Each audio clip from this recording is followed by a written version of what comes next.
Bonjour à tous, bonjour à chacun, mesdames et messieurs, bonjour, bienvenue à l'instant. Nous avons choisi simplement de nous arrêter ce matin sur une petite capsule. Et cette capsule, nous ne sommes pas là, vous laissant croire que nous avons la science infuse, mais nous sommes là simplement pour dire aux Camerounais ce qu'il faut faire et faire très attention quant aux réalités auxquelles nous sommes confrontés aujourd'hui, à savoir exactement, on va dire, la liberté du Cameroun.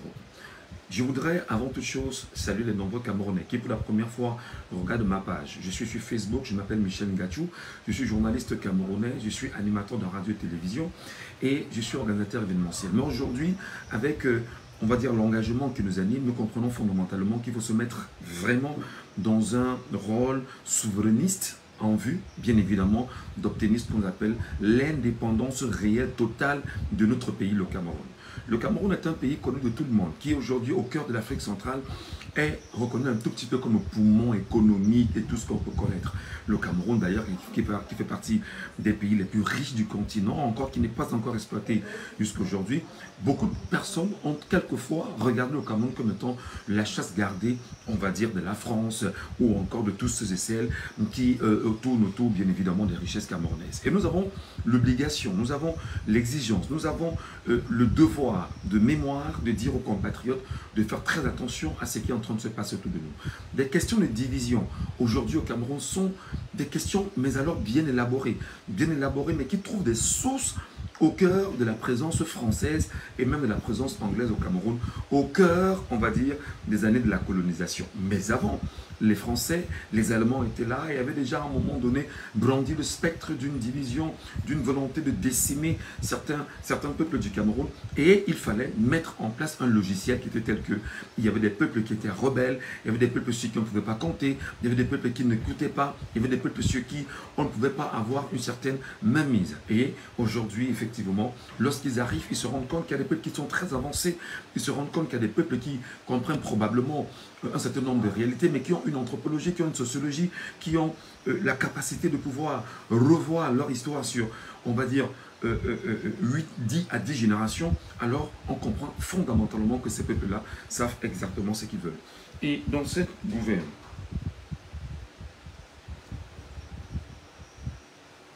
et dans cet enjeu aussi important, il est donc de notre devoir permanemment d'arrêter les Camerounais, de leur dire faites très attention à tout ce qui se trame autour de vous. Les divisions aujourd'hui au Cameroun et les clivages, ce n'est pas une chose nouvelle. C'est connu de tout le monde que simplement depuis l'arrivée ou l'accession à la magistrature suprême de M. Paul Biya, beaucoup de Camerounais parlent beaucoup plus de tribalisme. Le tribalisme anti-Bamileke, le tribalisme anti-nordiste, si vous voulez anti-Peul ou voilà, septentrion, le tribalisme anti-sudiste, le tribalisme anti-anglophone, etc. C'est-à-dire qu'il y a eu toute cette on va dire, ce conglomérat d'idées divisionnistes qui aujourd'hui parvient à mieux être alimenté au Cameroun. Alors seulement, nous avons le devoir de mémoire de dire aux compatriotes que vous devez faire mais alors très attention à cette façon de faire. Lorsque nous nous divisons, nous sommes en train de jouer exactement le jeu de la France qui au Cameroun a simplement ces pions qui sont là, notamment ceux qui disent être les meilleurs élèves de la France au Cameroun et qui d'ailleurs ont été formés dans une école qu'on appelle l'école des hautes études d'outre-mer. Souvenez-vous, je parle ici du chef de l'État actuel. Vous savez, lorsque M. Paul Biya a été formé aux hautes écoles d'outre-mer, il savait exactement ce que c'était que gérer une colonie. Alors, fondamentalement aujourd'hui, pour mieux gérer dans la colonie française, entre guillemets, parce qu'elle n'appartient pas à la France, il faut toujours le rappeler, il faut mettre dans la tête des Camerounais que vous ne devez pas être unis. Si vous êtes unis, vous devenez un danger à la fois pour le pouvoir, vous devenez un danger pour le système, vous devenez un danger, mais alors un très gros danger en même temps pour la France qui essaye d'une manière ou d'une autre de s'imposer, bien sûr, sur le territoire camerounais. Alors, comment est-ce qu'on divise aujourd'hui? On divise en renforçant, on va dire, le narratif de ce que vraiment nous sommes les bêtis, nous sommes les écans, nous sommes les gars du Sud. C'est nous qui avons le pouvoir entre les mains. et nous ne devons pas laisser un seul Camerounais venu d'ailleurs prendre ce pouvoir. Et c'est pourquoi vous allez vous rendre compte aujourd'hui que l'on vous dit que ne laissez, permanemment, hein, c'est écrit dans les réseaux sociaux, un Bamileke ne sera jamais président au Cameroun. Un Bamileke ne sera jamais président au Cameroun. Et ça, les gens le chantent en longueur de journée dans les réseaux sociaux. Et à côté, il y en a qui disent que vaut mieux donner le pouvoir encore au Nord que de laisser ça au Bamileke. Finalement, ça fait que dans la logique du Bamileke, qui lui aussi est dans la conquête, c'est-à-dire que lui aussi, en tant que citoyen d'un pays, est dans la conquête, bien évidemment, d'un pouvoir pour assainir les bonnes mœurs, les bonnes mentalités, et redéfinir le cap justement d'une république en tant que citoyen camerounais et non en tant que Bamileke. Ceci automatiquement crée des frustrations dans les clans, dans les tribus. Alors, ceci fait en sorte que il y a un narratif qui est un peu plus que renforcé aujourd'hui, qui fait que vous avez au Cameroun un président de parti politique qui s'appelle le professeur Maurice Kamto, qui d'ailleurs, lui, il est originaire de l'Ouest Cameroun, Bamileke, venu de Baham d'ailleurs, et qui, lui aussi, était la conquête du pouvoir. Dans cette conquête, effectivement, la métropole, entre guillemets, la France, sachant que le narratif, c'est bien sûr de diviser pour mieux régner, il faut amplifier ce discours et ne pas laisser aux Camerounais l'impression qu'un Bamileke passait au pouvoir. Si Maurice Kamto se retire aujourd'hui et dit, bon d'accord, je ne suis plus candidat à la présidentielle camerounaise, vous verrez effectivement qu'il va falloir créer un autre narratif divisionniste en disant que les moutons du Nord, par exemple, si jamais c'est un nordiste qui veut prendre le pouvoir, on dira, les moutons du Nord ne peuvent pas gérer le Cameroun parce qu'ils sont des moutons. Et puis, forcément, il y aura des frustrations, il y aura des haines, il y aura comment dire, de la gêne dans nos compatriotes de l'extrême nord, du nord ou du grand nord dans leur globalité. Et finalement, ça va créer des divisions. Alors, on va se rendre compte que c'est ceux qui sont au pouvoir, notamment les Boulous, qui, entre guillemets, hein, je ne parle pas seulement des Boulous, parce qu'il y a un narratif qui est amplifié et qui est autour, bien sûr, de l'homme Boulou qui est au pouvoir, qui est M. Paul Biya, qui est tel que il faut toujours mettre dans les têtes des Camerounais que, ben non, écoutez, ne laissons pas notre pouvoir aller entre les mains de X ou de Y, parce que c'est nous qui avons le pouvoir, ils ne peuvent pas, ils ne doivent pas. Maintenant, dans la logique globale du Cameroun, vous savez, il y a quelque chose qui est extrêmement dangereux au Cameroun, c'est que l'éducation nationale, la conscience nationale n'existe pas. La conscience nationale, c'est-à-dire que des gens qui se soient unis, qui se mettent ensemble autour d'un idéal commun, il n'en existe pas au Cameroun. Alors finalement, tout le monde est divisé, tout le monde est morcelé. Même ceux qui semblaient tenter de comprendre les enjeux vont dire, ben, pourquoi laisser les nordistes venir prendre le pouvoir? Pourquoi laisser les gars de l'Est là? Ils sortent même d'abord d'où on ne les voit même pas depuis. Pourquoi laisser les anglophones venir prendre le pouvoir? Ils vont venir prendre le pouvoir pour nous ramener. Et c'est ce langage permanent qu'il faut trouver le moyen vraiment de tout faire pour sortir de là. Et qu'est-ce qu'il faut donc faire aujourd'hui? Il y a donc lieu, j'interpelle bien évidemment les acteurs politiques camerounais en leur disant, nous avons une exigence doublée aujourd'hui autour du narratif de rassemblement, autour de la conscience nationale. Je parle ici de conscience nationale. Je ne vous parle pas comme si j'ai la science infuse, hein, mais ce sont des réflexions que je fais tout le temps, c'est des petites recherches que je fais, et je me dis, ben non, si nous n'avons pas la capacité aujourd'hui de parler de conscience nationale, c'est quoi la conscience nationale?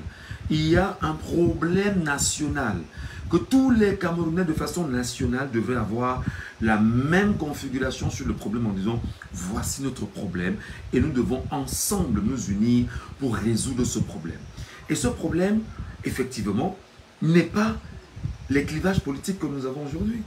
Ce problème exactement, c'est la colonisation qui est encore permanente, qui perdure sur le continent africain, puis au Cameroun.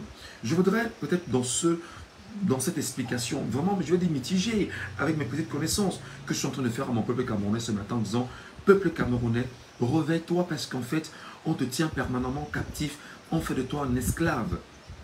L'esclave que tu es devrait naturellement s'affranchir. L'esclave que tu es devrait prendre sur lui de dire, je ne suis plus d'accord avec les méthodes qui sont appliquées contre moi.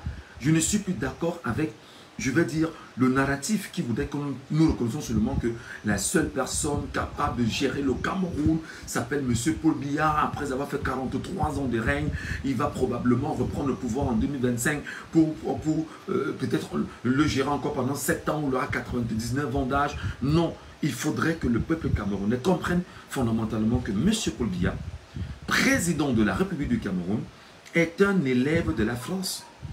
Et ce n'est pas une insulte, ce n'est pas un mensonge. Tout le monde le sait. que M. Paul Biya est un élève de la France. Moi, j'ai compris des gens hier me dire, bah, écoutez, M. Paul Biya, et encore ce qui est encore bizarre, c'est que j'entends des gens de plus en plus dire, non, M. Paul Biya est un panafricaniste. Mais je me dis, mais déjà, je n'ai pas de cheveux sur la tête, mais j'ai envie de m'arracher le peu qui reste sur ma tête. Comment des gens peuvent dire que M. Paul Biya est un panafricaniste? Ah ben, des gens me disent, non, écoute, Afrique Média, tu dois comprendre qu'Afrique Média, le narratif d'Afrique Média est un narratif qui démontre à suffisance que Paul Biya est un panafricaniste. Et des gens viennent avec des éléments assez convaincants dans ces médias pour pouvoir démontrer. Je dis, bon, d'accord, démontre-moi que Paul Biya est un panafricaniste. Alors, ben écoute, Michel Gatou, il y a eu des accords que la France aurait bien voulu signer à nouveau avec le Cameroun. Paul Biya les a bloqués. Et à moi de vous demander, Paul Biya les a bloqués. Est-ce que Paul Biya déjà, depuis 42 ans que le pouvoir, avait un seul jour mis sur la table des Camerounais les accords entre le Cameroun et la France? Non. Est-ce qu'il a au moins pris un seul jour de dire au peuple camerounais que peuple camerounais, mon peuple camerounais, voici exactement les accords qui avaient été ratifiés entre la France et le Cameroun, je veux qu'on en débatte? Non. Passons. Est-ce que justement, les gens disent, ben non, écoute, il a signé un contrat avec de coopération militaire avec la Russie, donc vraiment Paul Biya est en train de se battre pour pouvoir nous débarrasser bien sûr de la France. Je dis, peut-être c'est vrai, en 2012 et en 2022, si j'ai bonne mémoire, il y a eu une signature d'une coopération militaire avec la Russie, il y a eu une renégociation en 2020. Effectivement, on a même vu le président Paul Biya aller en Russie auprès de Vladimir Poutine lors du dernier sommet Russie-Afrique qui avait été organisé à Saint-Pétersbourg. On l'a entendu naturellement, mais est-ce qu'il est revenu au moment de vous dire exactement ce qui s'est passé entre la Russie et le Cameroun? Non, d'accord, on dira c'est la diplomatie, tout ne se dit pas, on peut garder un certain nombre de choses, on n'en parle pas, et bien basta, vraiment on fait table rase. Des gens vous disent encore, ben non, Paul Biya était celui qui était avec Kadhafi et qui pensait absolument qu'il fallait une monnaie africaine et tout ce qui passe avec. Je dis, lorsqu'on a dealé avec le diable, lorsqu'on a marché avec, je vais dire, De Gaulle, qu'on a connu très bien, Pompidou, qu'on a connu très bien, Valéry Giscard d'Estaing, qu'on a connu très bien, François Mitterrand, mais alors qui a été le maître, qu'on a connu très bien, Jacques Chirac, qu'on a connu très bien, Nicolas Sarkozy, qu'on a connu à la perfection, François Hollande qu'on a connu à la perfection, et je dis Emmanuel Macron qui est là et qui tient bien évidemment l'homme par les couilles. Les amis, il est improbable de penser un temps soit peu que ce monsieur a été, de mon humble point de vue, un panafricaniste. Il n'a jamais été un panafricaniste. Et aujourd'hui, il y a deux médias camerounais, c'est-à-dire Afrique Média et un autre média qu'on appelle Vision 4 aujourd'hui, qui amplifie ce discours et qui laisse croire que non, c'est un panafricaniste. Vraiment, non. Alors, mais non, c'est un autre clivage qu'on a mis en place pour pouvoir amener les Camerounais à penser autrement. Qu'est-ce qu'on dit? On dit, ben, écoutez, il est panafricaniste parce que vraiment, sur ces éléments-là, il est en train de combattre pour les Camerounais. Ça fait qu'au Cameroun, des gens comme moi, foncièrement choqués par la présence française au Cameroun, on a l'impression que, ben non, alors là, enfin, le bon client du panafricanisme africain, je vais me dire du souverainisme africain, est là. Et puis, on ne l'a pas vu depuis, on ne le savait pas, c'est lui. Et si on est naïf un temps soit peu, on commence à renforcer ce narratif. Et des gens vont dire, ben non, vraiment, il faut l'excuser, quoi qu'il en soit, il a été là, il a compris les enjeux, il a milité, il a bagarré, il a... Non, les amis, non. Si en temps soit peu, le mec sérieux se serait assis avec les Camerounais en disant, ben écoutez, moi je viens vous parler là par exemple du franc CFA. S'il veut nous aider, qu'il nous parle du franc CFA premièrement, qui est le papier, la monnaie de la France qui n'a pour rôle que de mieux tenir en esclavage les pays africains, notamment le Cameroun et tous les pays de la zone de l'Afrique centrale, tout comme c'est le cas en Afrique de l'Ouest. Mes frères, il faut qu'on se réveille. Il faut qu'on s'entende très bien. La démarche qui est la nôtre aujourd'hui, c'est de dire aux Camerounais, nous devons marcher vers la souveraineté. Et cette souveraineté, il faut qu'on intègre très bien. C'est une souveraineté qui voudrait que, de façon fondamentale, que chaque Camerounais regarde ce qu'il est, au fond de lui-même. Qu'il fasse le bilan de ce qu'il a traversé pendant toutes ces années. Et se demande, est-ce que le narratif que l'on me pompe chaque jour à la CRTV, Radio, TV et tous les médias à la source du pouvoir, est-ce que c'est un narratif qui me permet de me construire, de construire un avenir réel? Est-ce que les Camerounais, bien sûr, qui m'écoutent, ont la capacité de se dire, bon d'accord, de façon globale, nous allons militer pour notre souveraineté camerounaise? Non. C'est ce que je voudrais vous expliquer aujourd'hui. Il y a des Camerounais qui sont au cœur du rassemblement démocratique du peuple camerounais, qui n'ont Dieu que pour leur ventre, leur pétrus, l'alcool et tout ce qui passe avec. Ça, ils ne comprennent pas les enjeux de l'avenir. S'il faut résister, il faut manger, il faut se gaver, il faut mourir. Il y en a qui ont compris, comme ceux de l'UPC, depuis les années 50, 60, 70, 80, 90 et même jusqu'à nos jours, qui s'y sont mis. Mais seulement, il y en a qui, dans l'UPC, ont compris, notamment les anciens du Manidem, je vais citer ici Banakani, je vais citer Anissé Kani, qui aujourd'hui font la promotion de Paul Biya et le présentent comme étant le nationaliste, pas le nationaliste, mais surtout le panafricaniste. Et c'est très dangereux. Alors, justement, dans ce conglomérat de diversion, dans ces idées mosaïques, on est loin d'avoir une idée réelle autour de ce qu'on peut appeler la souveraineté.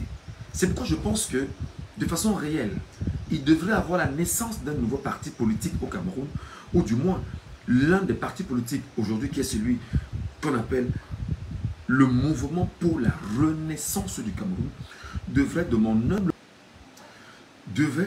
point de vue, redéfinir, on va dire, un certain narratif. Et je pense qu'il est très important que, autour des Camerounais, que l'on construise la logique de la souveraineté du peuple camerounais. Il est important que l'on bâtisse, que l'on cultive le Camerounais vers sa souveraineté, en disant à tous les peuples, en disant aux 32 millions de Camerounais qu'il doit s'arranger à être le peuple souverain, à être le peuple qui défend sa souveraineté.